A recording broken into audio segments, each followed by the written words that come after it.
हिंदी साहित्य की कहानियों के चैनल में आपका स्वागत है। आज सुनिए हिंदी के प्रतिष्ठित लेखक जयशंकर जी की लिखी हुई कहानी अन्ना। तो शुरू करें कहानी अन्ना।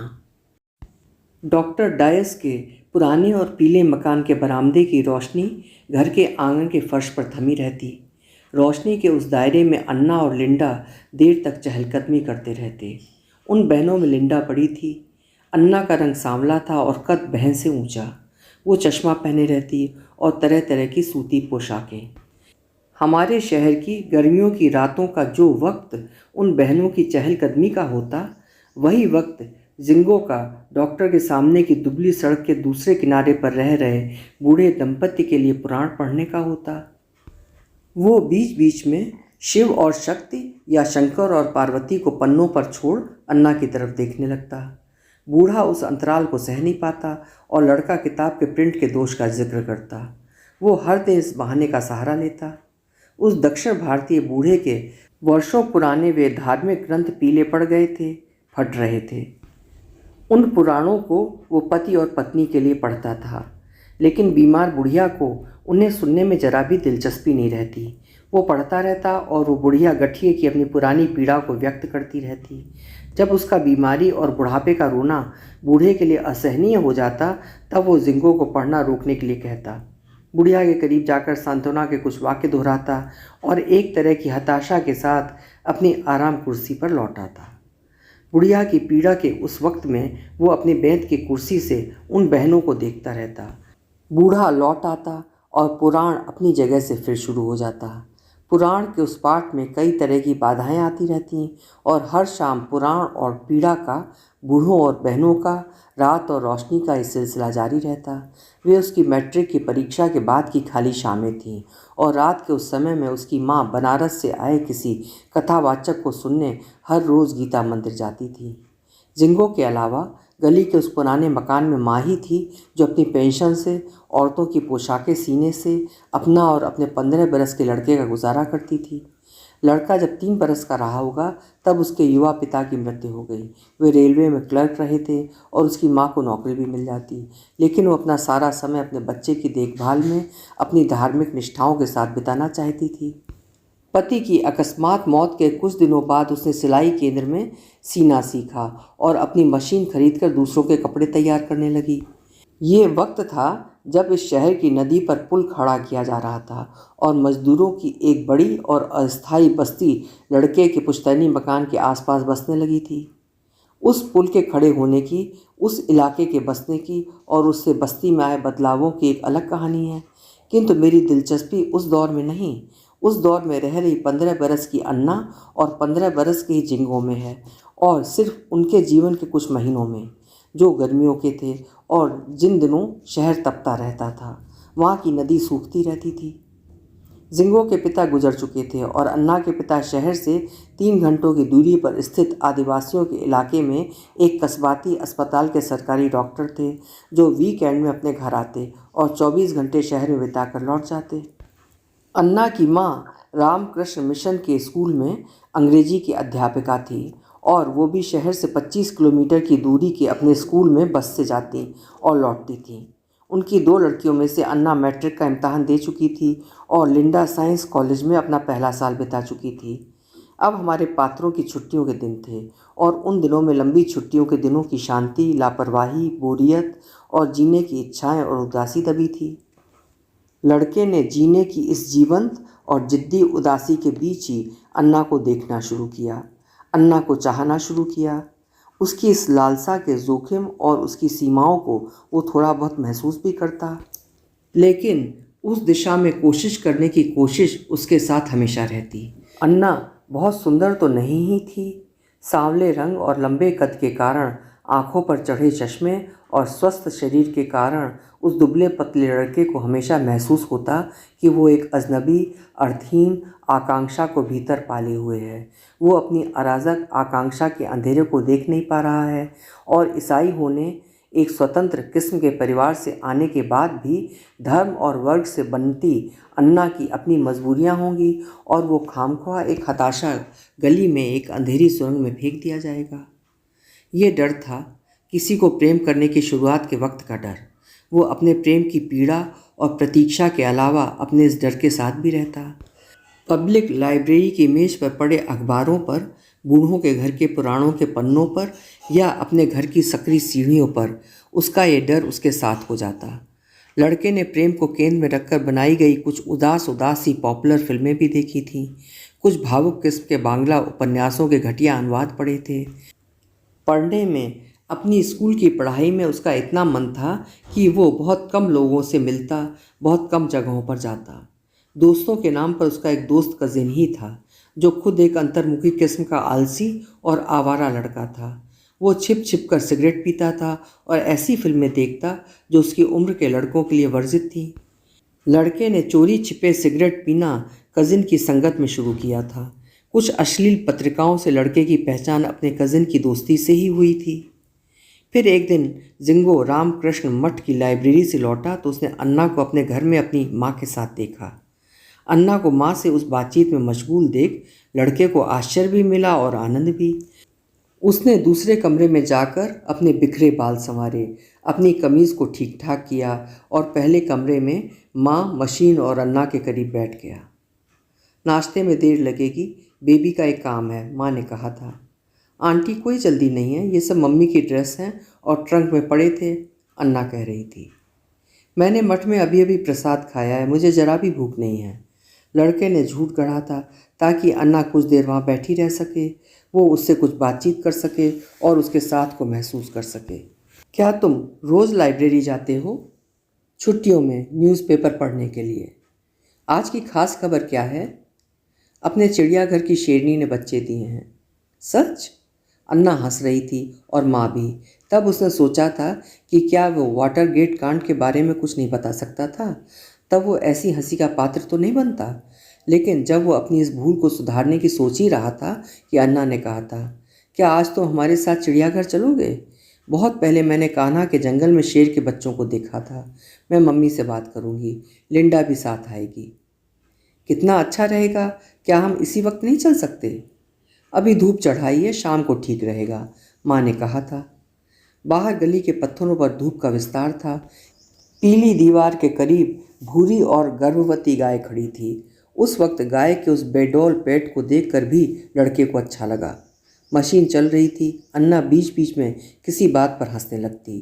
किसी कस्बे के दर्जी की सनक बताने के लिए वो किस्सा सुना रही थी कि कैसे कस्बाती बच्चे उस बूढ़े दर्जी को रावण कहकर चिढ़ाते थे। वो किसी तरह देसी दारू का दीवाना था और कितने जल्दी कपड़े तैयार करता था। अन्ना की बिखरी बहकी बातों से लड़के की माँ हंस रही थी, जो लड़के के लिए कुछ अटपटा सा अनुभव था। उसकी माँ को बहुत कम हंसी आती। अन्ना हिंदी में भी सीधे और साफ वाक्य बोलती और उसके उच्चारण उस बस्ती के दूसरे एंग्लो इंडियन परिवारों की तरह अटपटे और अशुद्ध नहीं थे। वो बोलते वक्त बीच बीच में ऊपर देखने लगती और उसके कुछ शब्द ऊपर देखते हुए ही निकलते। शुरुआत में जिंगो को लगता था कि वो ऊपर छत होती है या आसमान या किसी वृक्ष का विस्तार, और वो इस तरह देखती है कि जैसे वहाँ कोई बैठा उसे सुन रहा है। तब उसने अन्ना से इस आदत के बारे में पूछा था और उसने बताया कि बचपन में जिस गांव के गिरजे में वो प्रार्थना के लिए जाती थी, वहाँ का पादरी हमेशा ऊपर देखकर कहता था, जैसे कि वो मनुष्यों से नहीं ईश्वर से बात कर रहा हो। और वो घर लौटकर केरल के उस बूढ़े पादरी की नकल उतारती और उसके लिए डांट खाती। फिर धीरे धीरे वो अपनी सहेलियों के बीच उस पादरी की नकल करने लगी और उसकी भी आदत उसी तरह बात करने की हो गई। उसी शाम को उन दोनों बहनों के साथ म्यूजियम के पिछवाड़े जंगली पगडंडी से वो चिड़ियाघर गया था। पगडंडी की एक तरफ झाड़ियाँ थीं और दूसरी तरफ पुरानी और लंबी दीवार। दीवार पर कहीं कहीं घास उगाई थी और कहीं कहीं पेड़। वहीं रानी विक्टोरिया की विशालकाय सफ़ेद मूर्ति के साथ साथ जैन तीर्थंकरों की कुछ प्रतिमाएं भी रखी थीं। वो सूनी और जंगली पगडंडी जहाँ ख़त्म होती थी, वहाँ से म्योर मेमोरियल अस्पताल शुरू होता। उसी जगह पर उन तीनों ने चिड़ियाघर के शेर या शेरनी की दहाड़ने की आवाज़ें सुनी थीं और उनको देखने की पगली उत्सुकता में ही वे अस्पताल के गलियारे से ही चिड़ियाघर की तरफ निकले थे। गलियारे में और उसके आसपास के इलाके में मरीज थे और उनके रिश्तेदार नर्सें थीं और उनके रफ्तार से बढ़ते कदम। अन्ना का दुर्भाग्य रहा कि अंधेरे के पूरी तरह उतरने तक की प्रतीक्षा के बाद भी वो शेरनी के बच्चों को नहीं देख पाई। वे पिंजरे के दूसरे ओर अंधेरे हिस्से में लकड़ी के तख्त पर सोए रहे होंगे। उस शाम वे बच्चे दिख जाते, तब दूसरे दिन वो भी लिंडा के बिना वो अन्ना के साथ कहाँ जा पाता। दूसरे दिन सुबह के वक्त अन्ना के साथ बस में बैठते वक्त उसने उसके झोले में छोटा सा कैमरा भी देखा था। सफ़ेद रंग के खादी के सलवार कुर्ते में एक तरह की कैप लगाए हुए अन्ना किसी सैलानी सी नज़र आ रही थी। लड़के ने हल्के नीले रंग की टी शर्ट पहनी थी जो उसके दुबले पतले और लंबे शरीर पर जचती नहीं थी। बस ने उन्हें जहाँ उतारा वहाँ बंजारों के तंबू थे और आसपास 2 ऊँट बैठे हुए थे। अन्ना ने उन घुमक्कड़ों के एक बच्चे को बैठे हुए ऊँट पर बिठाकर तस्वीर खींची थी। इमली के 4-5 पेड़ों के करीब नाला था और नाले से थोड़ी दूर बहुत पुराना कटघरा जिसमें शेरनी अपने बच्चों के साथ बैठी थी। धूप के चौकोर इलाके के बाद छाया का इलाका था जहाँ शेरनी और उसके नवजात शिशु बैठे थे। अन्ना उनकी तरफ देर तक देखती रही। उसने उनकी कुछ तस्वीरें भी खींची। बाद में उन दोनों ने अशोक की लंबी छायाओं के नीचे बैठे हुए अन्ना के झोले में रखे सैंडविच और केले खाए, थर्मस से खूब ठंडा पानी पिया और घर लौटने के लिए बस स्टॉप की तरफ निकल पड़े। उसके बाद अन्ना अक्सर उसके घर आ जाती थी या वो अन्ना के घर चला जाता। कभी घर में ही देर देर तक बातचीत हो जाती और कभी कभी शाम के वक्त वे दोनों काल भैरव के मंदिर तक सैर के लिए निकल जाते। अन्ना बहुत कुछ बताती रहती उन जगहों के बारे में जहाँ वो उन 15 वर्षों में रहती आई थी, उन लोगों के बारे में जिनके साथ उसके दिन बीतते रहे थे। अन्ना से एकदम अलग लिंडा ज़्यादातर समय खामोश रहती। उसके चेहरे पर बहुत कम हंसी आती और लड़का सोचता कि कभी कभार भी वो दूसरों का मन रखने के लिए ही हंसती है। अन्ना छोटी छोटी बातों पर ज़्यादा हंसती। हंसते हंसते ही अपनी अध्यापिकाओं की, अपनी सहेलियों की नकल उतारती। ताश का खेल चल रहा होता, मिसेस डायस के पास हरा दिलाने वाले पत्ते जाते और अपनी मम्मी की उस निराशा को वो पढ़ लेती। वो उस निराशा को छेड़ने लगती, उस उदासी पर हंसने लगती। काल भैरव के मंदिर का पुजारी किस तरह उसकी तरफ देखकर मुस्कुराता है, ये बताते हुए लोगों के बीच जीने का एकदम नया उत्साह, एकदम नया अंदाज पैदा कर पाती। उसके साथ होने में उसकी या अपने घर की छतों के नीचे लड़के की वो गर्मियाँ, उसकी लंबी छुट्टियाँ इस तरह बीत रही थीं कि वो और कुछ नहीं कर पाता था। उसका कज़िन चाहता कि वे बहुत दूर किसी ढाबे में जाकर बियर पिएं, सिगरेट पीते हुए इधर उधर की गपशप करते रहें या दूसरे इलाकों की लड़कियों को देखने के लिए साइकिल पर निकलें। लेकिन जिंगो था कि हर वक्त अन्ना अन्ना और सिर्फ अन्ना की आस लगाए बैठा रहता। वे दक्षिण भारतीय बूढ़े भी पुराणों को सुनने के लिए उसकी प्रतीक्षा करते। लाइब्रेरी के ग्रंथपाल उसके मठ में न आने की शिकायत करते। उसकी माँ सोचती कि वो दिन में पुस्तकें पढ़ता रहता है और शाम में घर से बाहर निकल जाता है और घर के छोटे मोटे काम अधूरे पड़े रहते हैं। लिखी हुई चिट्ठियाँ मेज पर होती, बिजली के बिल का भुगतान नहीं हो पाता, छत के गमले के पौधों को पानी नहीं मिलता और घर में ख़त्म हो गई चीज़ें दिनों दिन तक घर में नहीं आती। अन्ना के लिए उसके साथ होने के असाधारण आकर्षण को, अपने भीतर की उस अराजक आकांक्षा को वो खुद भी समझना चाहता। कभी कभी वो ये भी सोचता कि उसका ये पागलपन ही उसे अन्ना से किसी दिन हमेशा के लिए दूर कर देगा। अम्मा की माँ की बात दूसरी थी, लेकिन उसके पिता लड़के के भीतर हमेशा ही एक तरह के डर, संदेह और संकेत को पैदा कर देते। जब उसके पिता आते तब न अन्ना उसके यहाँ आ पाती और न वो अन्ना के घर जा पाता। जब वे आते तो अन्ना के यहाँ से पियानो और वायलिन से बुनी हुई कुछ बहुत उदास और सुंदर संगीत रचनाएं सुनाई देती और उनके सुनने की इच्छा, अन्ना के घर की तरफ देखने की लालसा उसे उन बूढ़े और बीमार दंपत्ति के घर ले जाती, जहाँ पुराणों को पढ़ते हुए, पियानो और वायलिन को सुनते हुए वो अपने आने वाले दिनों के बारे में सोचता रहता। बूढ़ों के करीब से आती गंध से उसे अन्ना के किचन में पकते हुए गोश्त की गंध की याद आती, गर्मियों के मौसम के उन पेड़ों और फूलों की जिनकी गंध उसके घर के आसपास खड़े रिजर्व बैंक के पेड़ों से आती थी। एक और गंध थी जो अन्ना के उस शहर को छोड़ने के बरसों बाद जिंगो के संग रही थी। उस गंध को जून के अंतिम दिनों की एक शाम में बारिश से बचने के लिए पेवेलियन की छत के नीचे उसने सूंघा था। उस शाम देर तक धूल उड़ती रही। पेड़ सरसराते रहे, उनके पत्ते झड़ते रहे, और जब वे दोनों फायर ब्रिगेड के ट्रेनिंग सेंटर तक पहुँचे तब बारिश शुरू हो गई। वे दौड़ते भागते पेवेलियन की छत तक पहुँचे। अन्ना अपने बालों को ठीक कर ही रही थी कि उससे पहले चूड़ियों के खनकने की और बाद में किसी स्त्री के हंसने की आवाज़ें सुनाई दी। शाम का अंतिम अंधेरा सीढ़ियों पर लेटा था। अन्ना को लगा कि वे आवाज़ें उसका भ्रम रही होंगी। वो इलाका शहर का बहुत निर्जन और कुछ कुछ रहस्यमय इलाका था, कुछ तो अपने घने और बूढ़े पेड़ों की वजह से और कुछ उस सदियों पुराने खंडहर से जिसे लोग बाग जादू महल कहा करते थे। दूसरी बार आवाज़ें लड़के को सुनाई दी, स्त्री के हंसने की साफ और स्पष्ट आवाज़। तब वे कैंटीन की तरफ बिना आवाज़ किए हुए बढ़े थे। कुछ दूर जाकर ही लड़के ने शराब की गंध को पहचान लिया। कैंटीन के पीछे की खटिया पर एक स्त्री लेटी हुई थी और पेवेलियन का चौकीदार उस स्त्री की पिंडलियों को सहला रहा था। उस दृश्य को देखकर ही अन्ना पीछे मुड़ी थी और लड़के के मुड़ने की प्रतीक्षा कर रही थी। लड़का यदि कुछ देर तक वो सब देखता रहता तो सिर्फ उस औरत को पहचानने की खातिर, लेकिन कैंटीन की खिड़की से आती रोशनी में सिर्फ उस औरत की नंगी पिंडलियों, चौकीदार के झुके हुए गंजे सिर और पास रखी शराब की बोतल और गिलास को ही देखा जा सकता था। उस शाम वे दोनों अजनबी किस्म की तकलीफ साथ लिए हुए, मौसम, कॉलेज और रात हो जाने की बेहद औपचारिक बातें करते हुए अपने अपने घर लौटे। उन दोनों के साथ ही उस शाम की दृश्य की छायाएं देर तक बनी रहीं। उनकी पुस्तकों के पन्नों पर उस अज्ञात स्त्री की सांवली पिंडलियां चमकती रहीं। उनके आसपास के मौन को चूड़ियों की खनखनाहट तोड़ती रही। वो उनकी उम्र का एक ज़बरदस्त अनुभव बना रहा।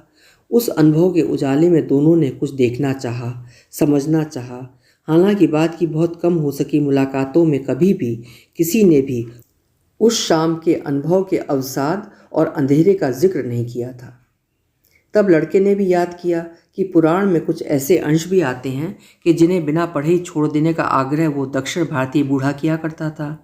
तब उसने अपने कज़िन के पास देखी गई कुछ अजीब सी पत्रिकाओं को भी याद किया था और मंदिर के पुजारी की उन निगाहों को भी, जो पेड़ की परिक्रमा करती हुई उसकी माँ की देह पर थमी रहती थी। वो देह की दुनिया के दुख और दर्द थे जिसे हर देहदारी को भोगना और सहना था। लेकिन उस कौली उम्र में वे क्या ये सब समझ पाते? अन्ना तब ये भी समझ रही थी कि क्यों गिरजे में आता एक अधेड़ आदमी निरंतर उसको देखता रहता है, उसके करीब आने का प्रयत्न करता रहता है। क्यों मम्मी लिंडा को कॉलेज में उस शैली के कपड़ों में नहीं जाने देती जिस शैली के कपड़ों में वो घर में रहती है?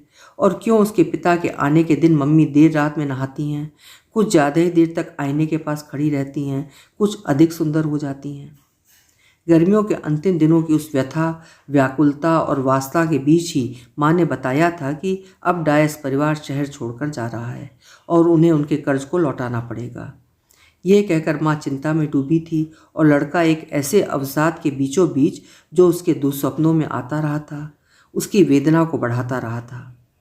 अपनी माँ से अन्ना और उसके परिवार के दूसरे शहर में जाने के समाचार को सुनने के बाद अब लड़का जब भी अन्ना से मिलता तो कभी उसके इस तरह न मिल पाने के बारे में सोचने लगता। अन्ना समझती कि उनकी मित्रता के बीच पेवेलियन की पिंडलियों ने एक तरह की तकलीफ, एक प्रकार की पराई पीड़ा को पैदा किया है, जबकि लड़का उस खबर को उससे सुनना चाहता था, इसलिए अपनी व्यथा को व्यक्त नहीं करता था। वे दोनों शाम की सैर के लिए भी निकलते, मौसम में हो रहे बदलावों को महसूस करते। कभी कभी नदी की तरफ की लंबी दूरी की सैर भी हो पाती और वे दोनों निरंतर काम करते मजदूरों को, उनकी मेहनत और मजबूरी को, शहर के उस इलाके की रात और रोशनियों को देर तक देखते रहते। वो प्रतीक्षा करता रहता कि किसी दिन वो यहाँ से हमेशा के लिए चले जाने की बात कहेगी और तब वो सब कहेगा जो इन दोनों उसके भीतर बन रहा था, बढ़ रहा था और बस रहा था। जुलाई के शुरू होते होते बारिश होने लगी। दोनों ने ही मैट्रिक के इम्तहान दिए थे और दोनों ही फर्स्ट क्लास में पास हुए थे। रिजल्ट निकलने के दूसरे दिन जब वो अन्ना के यहाँ बैठा हुआ बरसों पुराना एल्बम देख रहा था, अन्ना अपने कपड़ों को इस्त्री कर रही थी, तब लिंडा ने बताया था कि उन लोगों को जुलाई के अंत तक दूसरे शहर के लिए निकलना है। और तब उस शाम अन्ना के मेज पर झुके चेहरे पर देर तक रुकी उसकी निगाहें नम होने लगी थीं। वो वहाँ कुछ देर और ठहरता तो शायद उसकी आंखें डबडबाने लगतीं और इसलिए लालटेन साफ करने की बात कहकर वो तुरंत अपने घर की तरफ गया था। अगस्त की शुरुआत में बादलों से घिरे हुए एक नीरस दिन की पीली दोपहर को वो अन्ना और उसके परिवार को विदा करने के लिए रेलवे स्टेशन गया। माँ ने उस परिवार को भेंट देने के लिए एक चादर पर कढ़ाई की थी। जिंगो ने स्वयं अन्ना के लिए डायनासोर की एक आकृति खरीदी थी और उस सुबह ही वो काल भैरव के मंदिर के पास के पेड़ से अन्ना के लिए कुछ जंगली फूलों को ले आया था। प्लेटफॉर्म पर बहुत कम बातचीत हुई। वैसी तो एक भी बात नहीं जिसके करने या सुनने की आकांक्षा लड़के के मन में थी। ट्रेन के जाने के बाद प्लेटफॉर्म पर खड़ा खड़ा वो उन सूने बादलों को देखता रहा जिन्हें बरसना था। फिर बारिश के दिन आए। बारिश होती रही। अन्ना की एक चिट्ठी उस शहर से भी आई, नए शहरों के नए लैंडस्केप और नए लोगों का जिक्र लिए हुए। लड़के ने उसका जवाब नहीं दिया। वो पत्र लिखता तो बहुत कुछ ऐसा लिखता जिसका उसके लिए गहरा और निर्णायक अर्थ था, किंतु अन्ना के लिए उन बातों का अर्थ होने पर उसे संदेह था। धीरे धीरे लड़के का जीवन उसी तरह का हो गया जिस तरह अन्ना को देखने से पहले था। वो सुबह सुबह अपनी छत के गमलों में पानी डालता, कॉलेज जाने के पहले कुछ देर के लिए मठ के रीडिंग रूम में बैठता, कभी कभार उन बूढ़ों के लिए पुराण पढ़ता। कॉलेज जहाँ था वहाँ पेड़ ही पेड़ थे, और ऐसे भी पेड़ जिन्हें उसने पहली बार देखा था। शुरू शुरू में कॉलेज के चैपल के करीब बैठे हुए बरबस ही उसके सामने अन्ना का चेहरा आ जाता, लेकिन बाद में दूसरे चेहरों ने, दूसरी चाहनाओं ने अन्ना की याद को धुंधलाना शुरू कर दिया। अब उन गर्मियों के 20 वर्षों के बाद जब नदी के पुल पर खड़ा हुआ लड़का 35 बरस का हो गया है, अब जब अन्ना जहाँ कहीं होगी 35 बरस की हो चुकी होगी, उन दिनों को याद करना, उन दिनों पर ठहरना अच्छा लगता है। इस तरह अतीत के किसी अंश पर रुकी निगाहें जीवन की अपनी उदासी और उम्मीद पर भी रुकने के लिए कहती हैं। अन्ना और जिंगों की साथ साथ बीती शामें, उनकी शाम की सैर, उनकी चिड़ियाघर की यात्रा, अन्ना की हंसी, लिंडा की खामोशी, बूढ़ों का बुढ़ापे में पुराण को सुनना, पेवेलियन में चमकती पिंडलियाँ उससे कुछ अधिक कहती नजर आती हैं जितना ये सब 20 बरस पहले कहती थी। 20 बरस पहले उस लड़के की ही तरह मैंने भी अन्ना को चाहना चाहा था। मैंने उसे एक लंबी चिट्ठी उसके लिए अपने प्रेम को व्यक्त करने के लिए लिखी भी थी, लेकिन पेवेलियन के चौकीदार ने कभी भी उस चिट्ठी को अन्ना के पास नहीं पहुंचाया और मैं बहुत दिनों तक अन्ना के उत्तर की प्रतीक्षा करता रहा। बरसों बाद मैंने और जिंगो ने अन्ना के लिए अपने अपने अनुराग और आकर्षण के बारे में, अपनी उम्र और शहर के उन दिनों के बारे में दिनों तक बातें की थीं। अन्ना के मेरे अपने जीवन में कभी भी ना आने, मेरे जीवन की तरफ उसके क्षण भर के लिए भी न देखने की एकदम अलग कहानी है। लेकिन मैं पहले भी कह चुका हूँ कि ये 15 बरस के लड़के और लड़की के साथ साथ बीते गर्मियों के दिनों की कहानी है, और उसमें कुछ भी जोड़ना वैसे ही बिखरी बिखरी सी बनती बिगड़ती इस कहानी को और अधिक कमज़ोर और ज़्यादा नीरस और निकम्मी करना होगा। मैं अपनी कहानी फिर कभी लिखने की चेष्टा करूँगा, और वो भी तब कि जब मैं इस बात का थोड़ा सा भी विश्वास कर सकूँगा कि मैं कहानी लिख सकता हूँ। मैं नहीं सोचता कि ऐसा कोई दिन इस जन्म में मेरे जीवन में कभी भी आएगा, और मैं जिस तरह अन्ना को पाने में असफल रहा उसी तरह कहानी लिखने में भी असफल ही रहूँगा। एक उम्मीद ये भी थी कि मैंने पेवेलियन के चौकीदार को अन्ना के लिए पत्र दिया था, और एक उम्मीद ये भी है कि मैं ये कहानी लिख रहा हूँ। उम्मीद, और शायद सिर्फ उम्मीद का ही वो सहारा है जो जीने की अंतहीन और अनिवार्य सी उदासी को जीवन में निरंतर उतरते और बढ़ते उजाड़ के कभी ना भी होने की उम्मीद बनाए रखती है। अभी आप सुन रहे थे जयशंकर जी की लिखी हुई कहानी अन्ना। कहानी आपको कैसी लगी कमेंट बॉक्स में ज़रूर लिखिएगा। कल मिलेंगे फिर किसी उम्दा कहानी के साथ। आपका समय शुभ हो।